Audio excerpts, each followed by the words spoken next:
Welcome my dear rockets आज intro बड़ा होगा क्योंकि ये मूवी स्पेशल है। दोस्तों ये मूवी कुछ ऐसी है जिसको देखने के बाद आपको गुस्सा भी आ सकता है कि रॉकर भाई ये क्या मूवी लेकर आ गए आप, ये कोई मूवी है। बट अगर आप खुद को मूवी लवर मानते हो तो आपको हमेशा ये ड्रामा साई-फाई मिस्ट्री थ्रिलर यही नहीं देखना चाहिए। Being a movie lover it's your responsibility to explore each and everything that is inside the cinema. कभी कभी इंग्लिश बोल लेता हूँ मैं, खैर वो छोड़िए। लेकिन ये मूवी आपको कुछ ऐसी लगेगी जैसे मोबाइल फोन से बनाई गई हो, बट इसके मैसेज को समझने की कोशिश करना और कमेंट में बताना कि इससे आप क्या समझे। ये एक पुअर लिविंग और पिछड़ी हुई सोच पे बनी मूवी है। इस मूवी में हम एक ऐसे गांव की कहानी को देखते हैं जो कि पहाड़ों पर बसा हुआ है और यहाँ रहने वाले लोग अपनी जमीन से जुड़े हुए हैं। साथ ही वो जीने और रोजमर्रा की चीजों के लिए खेती और उन्हीं जानवरों पर निर्भर होते हैं जिन्हें वो पालते हैं। इन लोगों की जिंदगी दिन में 5 बार की पीरियड्स के साथ चलती है। इनका दिन 5 भागों में बटा होता है, जिनके मुताबिक ये अपना काम कर लेते हैं। बात करें यहाँ पर रहने वाले बच्चों की तो उनकी भी जिंदगी आसान नहीं है, बल्कि कहें तो बहुत ही अलग है। इनकी जिंदगी को समझने के लिए आपको थोड़ा उस हिसाब से सोचना पड़ेगा दोस्तों। जैसे जैसे वो बड़े हो रहे हैं उनकी जिंदगी की कठिनाइयां, उलझते हुए रिश्तों के साथ उनकी भावनाएं अलग होती जा रही हैं। तो आखिर ये पिछड़ी सोच के बच्चे, ये पिछड़ी सोच की जो जनरेशन है, क्या उससे आगे बढ़ पाते भी है या नहीं, या फिर ऐसी अपनी जिंदगी बिता देते हैं। तो चलिए शुरू करते हैं इस यूनिक मूवी को। मूवी की शुरुआत में हमें उमर नाम के एक बच्चे को दिखाया जाता है। ये रात का समय है और उमर के पिता इस गांव के इमाम भी हैं। उनकी तबीयत थोड़ा खराब है, बहुत खांसी आ रही होती है। फिर वो उमर से इशारे में कहता है कि याकूब के पिता को बुला ला ताकि वो इनकी जगह पीरियड्स को दे पाए। उमर फिर भागकर याकूब के घर जाता है। वहाँ याकूब के पिता को बताता है कि ये प्रॉब्लम हो चुकी है, आपको आना पड़ेगा। वो भी तुरंत उमर के घर की तरफ निकल पड़ता है। अब वो तो चला जाता है, लेकिन उमर और याकूब दोनों बात कर रहे होते हैं। लेकिन याकूब उमर से कहता है, बेटा ज्यादा खुश मत हो, तुम्हारे पिता अभी नहीं मरेंगे बल्कि वो फिर से ठीक हो जाएंगे। अब याकूब ने ये बात क्यों कही ये तो हमें आगे मूवी में ही पता चलेगा। फिर सुबह हमें स्कूल का सीन दिखाया जाता है जहाँ याकूब, उमर और याकूब की कजन एलजे पढ़ रही होती है। पूरे गांव में यही एक स्कूल है जिसमें एक टीचर बच्चों को पढ़ाती है। वो शहर से यहाँ इसी काम को करने आई है। बाकी यहाँ हम ये भी देखते हैं कि याकूब अपनी इस टीचर पर क्रश रखता है। नॉटी बॉय कहेगा, वो टीचर को पसंद करता है।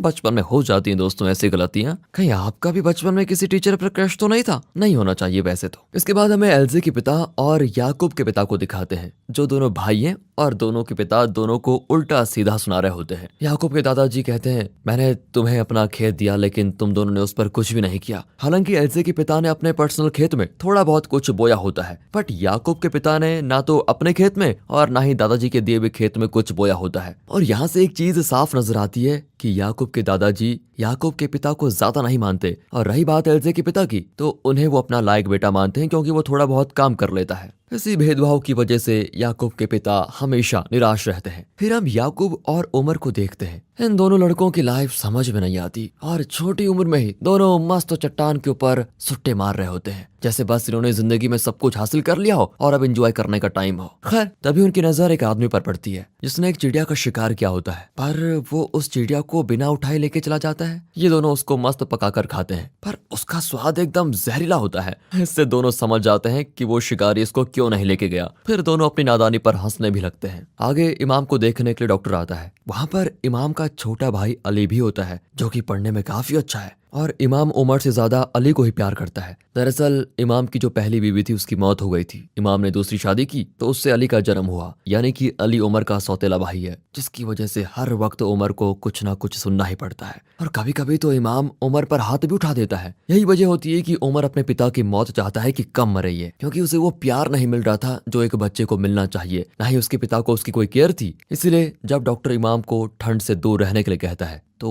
उमर रात के वक्त चुपके से उनके कमरे की खिड़की खोल देता है ताकि ठंड के कारण इमाम की तबीयत और खराब हो जाए और उसकी मौत हो जाए। मतलब अगर बच्चों की परवरिश सही से ना हो वो क्या क्या कर सकते हैं, यही इसके डायरेक्टर दिखाने की कोशिश कर रहे हैं। यहाँ इन बच्चों को भी सही रास्ता दिखाने वाला कोई नहीं था, इसलिए ये थोड़े भटके भी होते हैं। फिलहाल कहानी में आगे बढ़े तो हमें टीचर को दिखाया जाता है जिसे गांव वाले उनके बच्चों को पढ़ाने के लिए उसके बदले ब्रेड, दूध और बाकी चीजें देते रहते हैं। इसके बाद हमें एल्जे को दिखाया जाता है जो कि पढ़ने में काफी अच्छी होती है, होशियार। फिर भी उसे घर में उसकी माँ हर काम को करने के लिए कहती है, बर्तन धोना, घास काटना, बकरी चराना, सब कुछ। हालांकि एल्जे के पिता उससे बहुत प्यार करते हैं, लेकिन उसकी माँ एल्जे से हमेशा नाखुश रहती है क्योंकि जब एल्जे की माँ छोटी थी तब उनके साथ भी ऐसा ही व्यवहार किया गया था और उनके दिमाग में वैसी सोच बनी हुई है क्योंकि पूरी जनरेशन ऐसा ही कुछ करती हुई आ रही है। ये बिल्कुल पिछड़े हुए लोग हैं जो लड़कियों को पढ़ाई लिखाई के बजाय घर पर काम सिखाना जरूरी मानते हैं। ऊपर से एल्जे का छोटा भाई भी होता है जो कि सिर्फ अभी 3 महीने का है। उस बच्चे का भी ज्यादातर ध्यान एल्जे ही रखती है। उसे एक बहन होने के तौर पर एक माँ का फर्ज भी निभाना पड़ रहा है, क्योंकि उसकी माँ तो दिन भर काम में ही लगी रहती है। मतलब कि दोस्तों आप सिस्टम देख रहे हो, उसकी माँ को जो सीख मिली वही वो अब आगे भी देना चाहती है। वो जनरेशन में मॉडर्नाइजेशन नहीं चाहते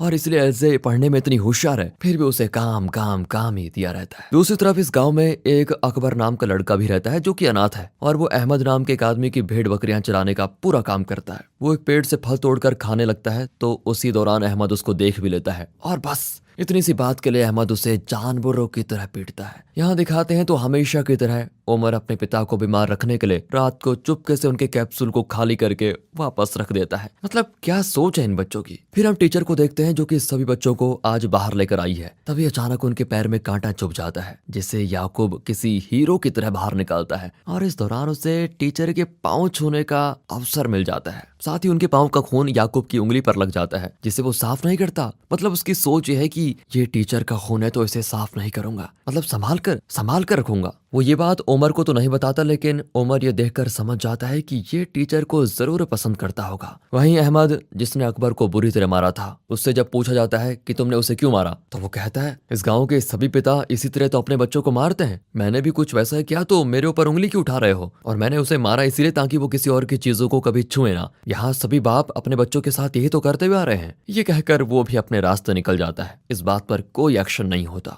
इसी दौरान उमर के पिता उमर को घर बुलाते हैं क्योंकि वो फैमिली फोटो खिंचवा रहे होते हैं। यहाँ हम इमाम अली और इमाम की पत्नी को एक साथ देखते हैं, मगर बेचारा उमर सौतेला है तो उसको थोड़ा दूर कर देते हैं। इस चीज को देखकर हमें उमर की स्थिति का अच्छे से पता चल जाता है। वो फैमिली बढ़ाने वाला सिर्फ एक नंबर है, उसके अलावा उसकी कोई इज्जत नहीं है। अब उमर क्योंकि एक बच्चा है तो उसके दिमाग में फिर बच्चों वाली खुरापात आती है। वो अकबर से एक बिच्छू पकड़ने के लिए कहता है। उसकी सोच ये है कि वो उससे अपने पिता को कटवाए और वो मर जाए। दरअसल उमर के अंकल की मौत भी बिच्छू के काटने से हुई थी, इसलिए वो भी अपने पिता को इसी तरह मारना चाहता है। अकबर भी कहता है मुझे पैसे दे दो, मैं दे दूंगा। इन बच्चों का बचपन कोई आम नहीं था, चीजें इनके लिए काफी ज्यादा मुश्किल थी। इनकी परवरिश, आसपास का माहौल इनके मन पर एक गहरी छाप छोड़ रहा था। इनके सवालों का जवाब देने वाला कोई नहीं था, इसीलिए दोस्तों ये ऐसे हो गए थे कि इनकी सोच में ये चीजें आ रही थी। याकूब की बात करें तो उसके पिता की सोच भी पुरानी ही थी। बस उसने अपने बेटे की उंगली पर खून देखा तो उसने उसे इतनी बुरी तरह मार दिया कि उसकी हालत ही खराब हो गई। और ये सब कुछ करने के पीछे की वजह यह है कि याकूब के पिता को भी याकूब के दादाजी अभी भी नकारा समझते हैं। उसके दादाजी याकूब के सामने ही याकूब के पिता को बुरी तरह मारते हैं, और बस